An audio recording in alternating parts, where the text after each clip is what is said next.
'Tis the season to go shopping. On this episode of the Macworld Podcast, we've got tips and tricks to get the most out of the holiday shopping season. Find out how to make the most of your purchases coming up next.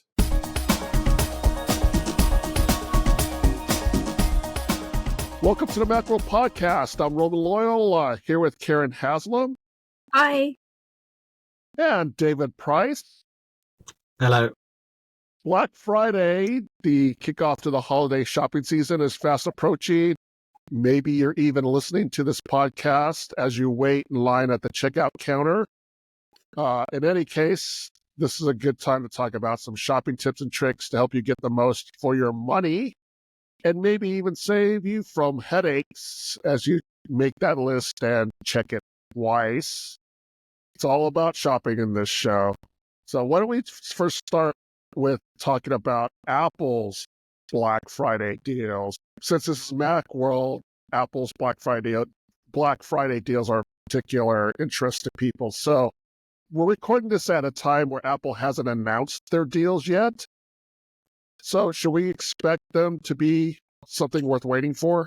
Well, usually Apple, rather than discounting products, which it very rarely does, it will offer vouchers, gift cards with certain purchases. So it's not everything you buy from Apple comes with a gift card, but certain products will. Not usually the newest, so we don't know at the moment if the MacBook Pros, if you're buying a MacBook Pro, one of the new ones, will you get a gift card?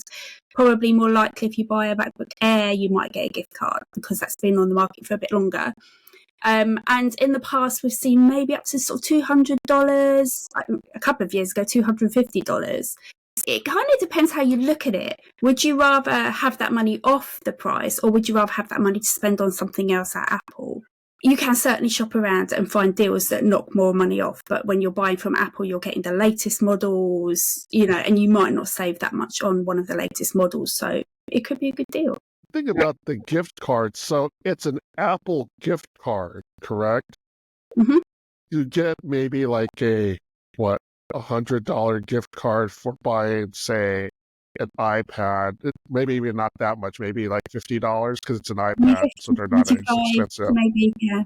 You have to buy. Use that money towards that purchase. Yeah. No. So you have to spend it again at Apple. Yeah. So to get a voucher that was enough to pay for a pair of AirPods, for example, you'd have to be making a big purchase or more than one purchase. yeah. And if you were buying AirPods, you'll probably get a voucher with them as well, but it might be for $25, maybe even less than that, which maybe you'll buy. Well, but nobody buys iTunes anymore because they're all on Apple Music, but I guess you can use your gift card to pay for your subscriptions every month or whatever. It's it's money off, and frankly, we're all spending money with Apple every month, aren't we? So maybe it's not so bad to get a bit of a discount around Christmas. So yeah, the point is, it's money. You get money, but it's to spend at Apple, and what you can buy with that is up to you. Sure, it's nice to get money off a product, but at the same time, it's also good to buy it from Apple, where you're getting the latest model. There are going to be a lot of deals around Amazon and all of the retailers. They'll be selling off the older models, and I think this year it's going to be really key to keep in mind that the older models, even less than a year old, potentially have 8 gigabytes of RAM instead of 16 gigabytes of RAM, which Apple's now selling. Pretty much all its Macs have got that. With like the iPad, so the iPad mini, when that came out in October, they doubled the storage. So if you're looking at a deal on like the original iPad, then it's got 64 gigabytes of storage. So, you might think, that's a good deal, but actually you could spend $50 more and get a newer, better machine with more storage. You've got to kind of weigh up everything that's on offer, I think, more than ever this year. Yeah, that's a good point. So if you want to get a discount on the price and save money that way, the way to go probably is to go through a third-party retailer, but you have to make sure that you're getting comparable specs and things like that, especially if you're deciding to buy not necessarily a newer, not necessarily a product of the current lineup, Yeah. I don't like saying older models because, yes, it is older in terms of what's available now, but if it hasn't been opened yet and, hasn't And been used. And frankly, over Black Friday, most of what you'll see the big deals on will be clearance stock that they're trying to get rid of. Apple's just bought some new Macs out and they're trying to sell off last year's, like the M3s and so on. And that might look really like a really good offer. But when you consider that M3 MacBook Pro only had 8 gigabytes of RAM and the new one's got 16, and actually, with a discount may not cost that much more. It's you've just got to weigh it up really, and whether you can afford to spend a bit more, because if you do, you'll probably get a better deal in terms of maybe the savings not as big, but the machine you'll get will be a lot better. Yeah. I think the AirPods are a good example of that, because the AirPods 3 were like 169 or 179, depending on whether you had MagSafe. Well, the new AirPods 4 start at 129, which is what the AirPods 2 were. Well, if you're looking at a deal on the AirPods 2 for like money off $129, and maybe they're at $99, say, you could spend $30 more and get 2 generations, like, a much, much better deal. Yeah, wouldn't have the ANC, but maybe you don't need that. It's just like when you're talking about small savings, it's definitely worth paying a little bit more to get this year's models, I'd say. Well, this is true across all the retailers through the Black Friday season, is that as Karen says, they're trying to get rid of old stock and they're trying to make out the deals are better than they are, and they will do anything they can to sort of trick you into following that logic of saying, well, look, it's $70 off or whatever, it's $100 off.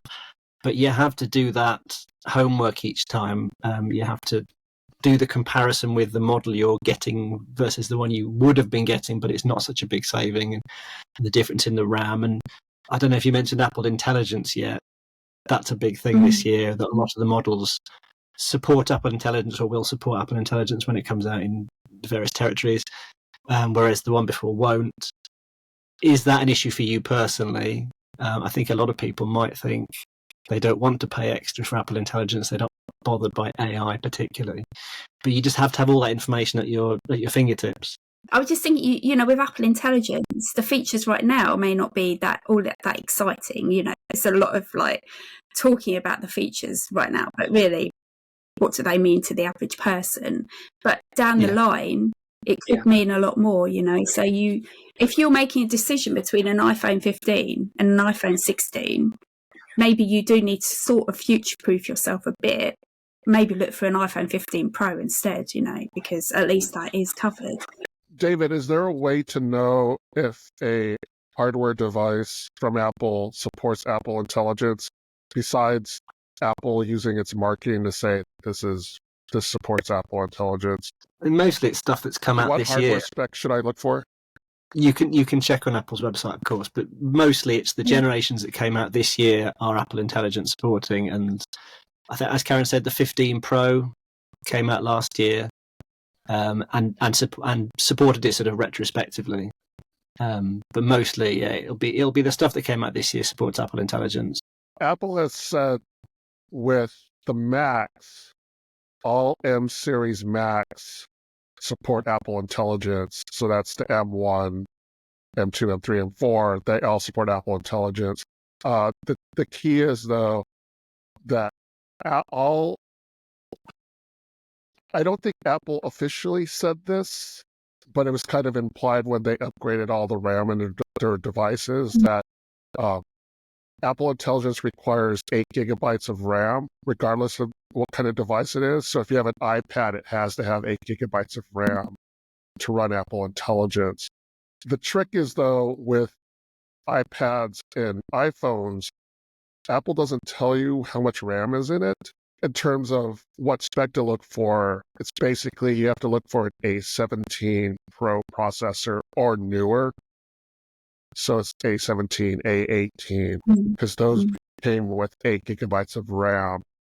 Then you have to figure out which phones and iPads came with those processors. So it's a little bit of work for the user to find out. But that's kind of a key, because if you're shopping and you're seeing this really good deal on an iPhone, but it's like, say, an iPhone 14, which might be great for whoever you're buying it for. They're not going to be able to use Apple Intelligence on it. And whether that's important to you or not, I guess that's a decision you're going to have to make. We generally say that getting previous generations is a good way to get a better deal, because they're the ones that people are trying to get rid of. Yeah, literally any other year we'd be saying get them, and to be honest, you won't be disappointed.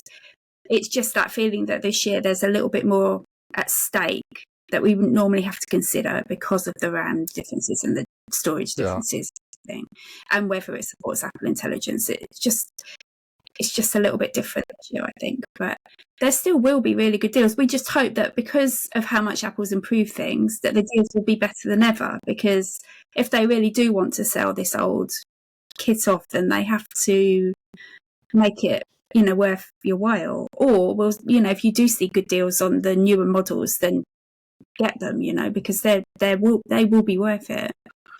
And 99% of the time, you want to go to a different retailer, though. I mean, that's probably true. If you're looking for the best price, that's true all year round. You don't buy from Apple if you want the best price. But that's particularly true around Black Friday. I was trying to think of any situation in which getting the gift card is the right decision. And like, maybe if you're buying an Apple Watch in the UK, it might work out, because I was looking last year, the best deal we could get on any kind of up-to-date Apple Watch was about £30 off in the UK. There were much better deals in America. But we were looking at about £30 off, and the gift card Apple was giving away was worth £40. So it kind of worked out last year.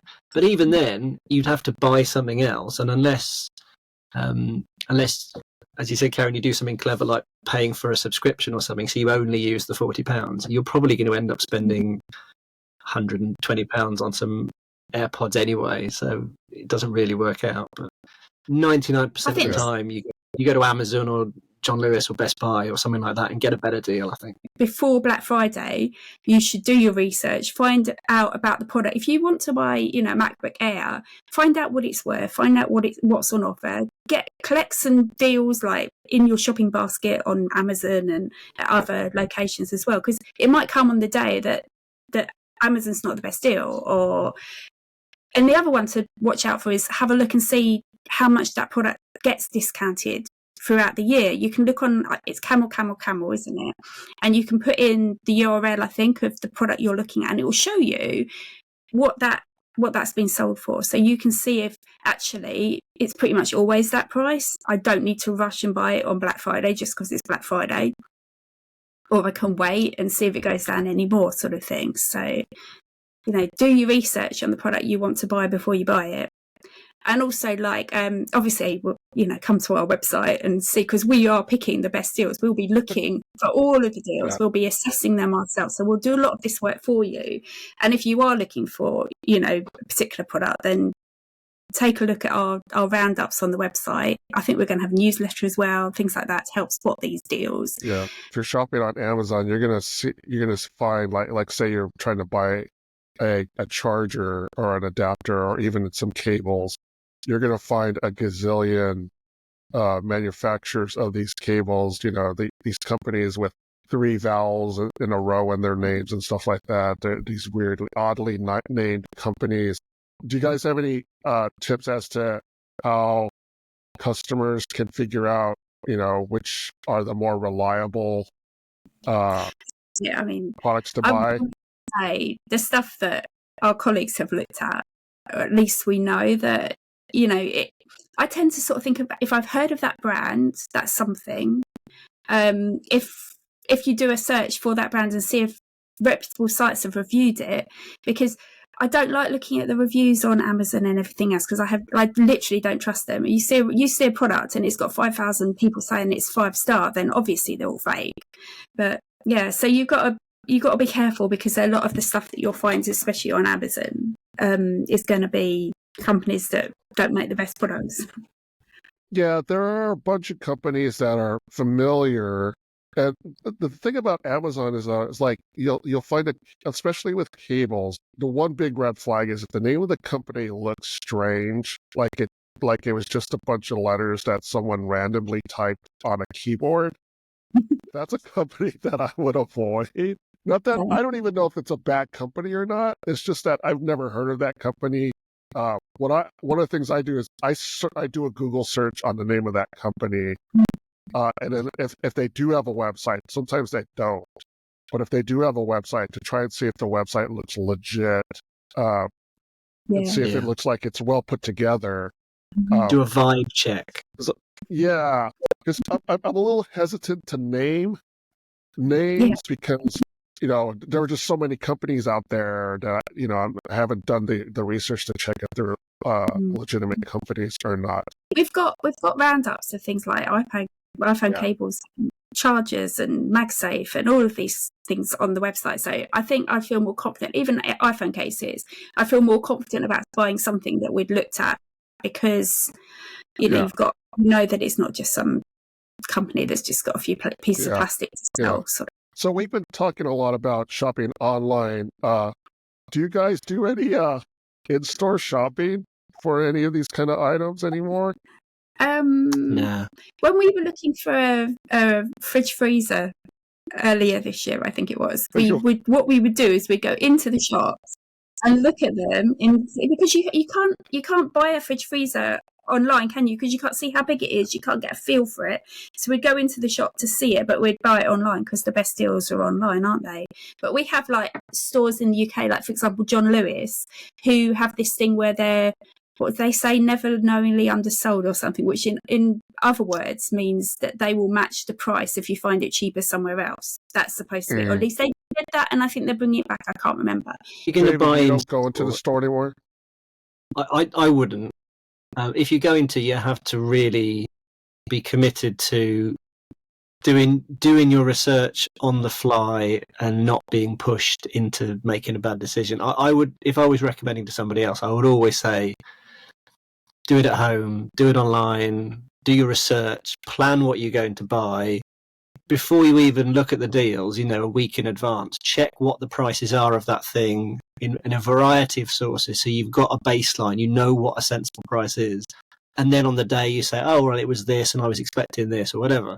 If you go into the store, you're much more susceptible to being buffaloed into spending more money than you intended or buying something you weren't going to buy.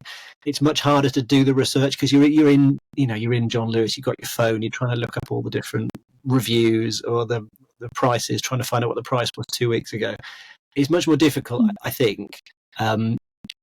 As Karen says, then you may get access to deals you wouldn't have found online, or then you may have access to a human salesman who is subject to haggling and things like that. There are advantages, but it's a lot harder, I would say. Cool. And also, I don't really like going out the house, so particularly on Black Friday.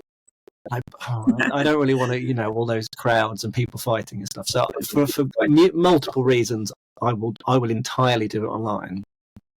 But as Karen says, there are a few extra benefits if you go in store. Some people do like to go in store because there's some people like to impulse shop. So there's nothing wrong with that. If you do have items in mind that you already think you're going to buy, the better deals are probably online.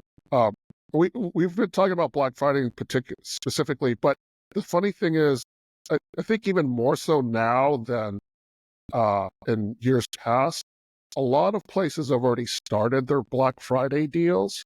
We're recording this a week before, and I've been getting a bunch of emails like Black Friday deals already, and we're not even a week away from Black Friday itself. It's not too early to go out online and poke around and see what's out there. Well, the deal started November. There were prices going down early November, and it's happening now, and it'll continue afterwards up to Cyber Monday, of course. Yeah. So speaking of Cyber Monday, is there really a difference between Black Friday and Cyber Monday? Because it used to be that Cyber Monday was so Black Friday was people in the shops and Cyber Monday was people online. Or nowadays, as we've just established, people don't shop in shops; they shop online, so everything's online. Some of the Cyber Monday deals tend to it still has a bit more of a focus on tech, maybe, but I think that every shop is trying to sell products, and they're trying to do it even if it's at a discount because they need us to spend money. Is there any particular, like, one product that you guys have an eye out for this shopping season? I was thinking about, for my daughter, she loves drawing, she's got an iPad, I'm thinking of getting her an Apple Pencil, and I know that usually gets discounted at Black Friday. So there are certain things you would only ever buy in the sales. I have to say, like, even if I was looking for a Mac or an Apple Watch or an iPhone or an iPad, I would literally only buy it when I knew the money was going to be less. David, is there something you had your eye on? I might get a new monitor. One of our colleagues was saying earlier today that she wanted a second and a third monitor for her MacBook, and that immediately reminded me that my monitor that's attached to the MacBook Pro I'm recording this on is very temperamental. It was a hand-me-down. So I thought, well, this is the sort of thing, not an Apple product, therefore you can get good deals on it. I'll keep my eyes open, I'll say. But it's a bit difficult for that because I don't know a lot about monitor brands and which one is best for this situation. So I'm going to have to go and do some research. You should look at our roundup of the best monitors for Mac on Macworld. That is an excellent idea. On Macworld.com, you say? I should go on that. On Macworld.com. It's an excellent website. I think we may even have the best deals on monitors, because monitors and storage are always big sellers, we find, at Black Friday. So, it's like people don't want to spend thousands of pounds, but if they need storage, then they'll buy storage around Black Friday when they know they're getting £50 off, $50 off, It's a good time to pick up those kind of things. Apple in October upgraded the M3 MacBook Air to 16 gigabytes of RAM without changing the price. Now, as far as I know, Apple took the 8 gigabyte M3 MacBook Air off the market. Yeah. But I'm not sure about that. So if you're buying from a third-party retailer an M3 MacBook Air, make sure it has 16 gigabytes of RAM, not the 8 gigabytes of RAM. Because if it's the 8 gigabytes of RAM, that's the older model, I guarantee the best deals will look like really good deals, but they'll be on the older model with 8 gigs. So you've just got to watch out for that. And it's fine, because 8 gigabytes of RAM might be fine for you. It might be all you need, but just don't pay more than you should. That's the point, really. Exactly. Yeah. Any other advice for our shoppers out there as we wrap this up? Don't buy things you don't need, as ever. Because obviously in the UK we get a lot of deals on iPhones, because you can buy them unlocked, and so you see like 100. You can often you'll get 100 or more pounds off the M15 Pro or Pro Max, which would be a brilliant deal if you find something like that. In the US, they don't really sell handsets that way. But you're more likely to be looking at contract deals. Now, with contract deals, I think there's a risk that you get sucked into a deal where it's like, 200 gigabytes of data a month that you really don't need. And you're paying, you think you're getting a good deal because of these extra things that are being thrown in, but do you really need them? I think is also a key sort of question. Yeah. Oh, and another thing about if you're going to buy someone an iPhone, you have to remember it doesn't come with a charger. You might need to spend a little extra on a charger. Might not. Maybe they already have one. Maybe that's what you'll have to use that Apple gift card for. I mean, people who are upgrading from a sort of I got one more tip. Phone. Make sure you check the current MSRP/RRP, because Apple generally drops the RRP on a yearly basis, but retailers may conveniently forget that, and they may say, "Oh, you can buy the iPhone 15 Pro, and it's $150 off because we're going to compare it to last year's MSRP when it's actually come down." So don't trust the prices given on retailer websites. Make sure you check what Apple charges and compare against that. does it for this episode of the Macworld Podcast, episode 911. Thanks to Karen Haslam. Thanks to David Price. And thanks to you, the audience. Thank you for tuning in. Well, you can subscribe to the Macworld Podcast in the podcast app on Spotify, on YouTube, at the Macworld Podcast channel, or through any other podcast app. Do you have any comments or questions? Send us an email at podcast@macworld.com or contact us through X, that's @Macworld, or on Threads, that's @Macworld_HQ, or on Blue Sky, that's @Macworld-HQ, or on the Macworld Facebook page. Join us in the next episode of the Macworld Podcast as we talk about the latest in the world of Apple. See you next time.